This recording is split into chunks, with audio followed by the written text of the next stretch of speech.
자, 이렇게 윤석열 대통령에 대한 법원의 체포영장이 발부되면서 대통령 관저 앞에 긴장감도 높아지고 있습니다. 윤 대통령이 칩거 중인 한남동 관저 앞으로 가보겠습니다. 홍익표 기자가 나가 있습니다. 자, 홍 기자, 현재 관저 앞의 상황은 어떻습니까? 네, 어제부터 이곳 관저 주변에 윤석열 대통령 지지자들이 모였는데요. 윤 대통령에 대한 체포영장을 법원이 내줬다는 소식이 전해지자 격앙된 반응을 나타내고 있습니다. 경찰도 이들이 차도까지 내려와 길을 막을 가능성에도 대비하고 있는데요.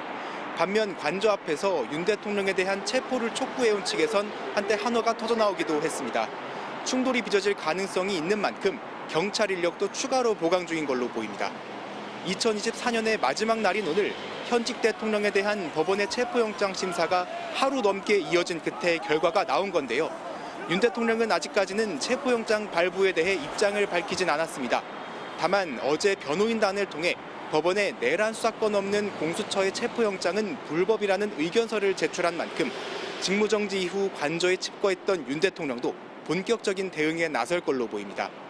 공조수사본부가 체포영장을 집행해 윤 대통령을 강제 구인하기 위해 이곳으로 올 것으로 보이는데 그 과정에서 대통령 경호처의 협조 여부도 지켜봐야 할 것 같습니다.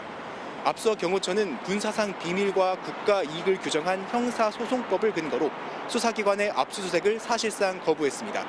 같은 논리로 체포영장 집행도 막는다면 공조본과 경호처의 충돌 가능성도 있는데요. 법원의 영장 발부 이후 실제 집행에 이르기까지 상황을 조금 더 지켜봐야 할 것으로 보입니다. 지금까지 한남동 관저 앞에서 전해드렸습니다.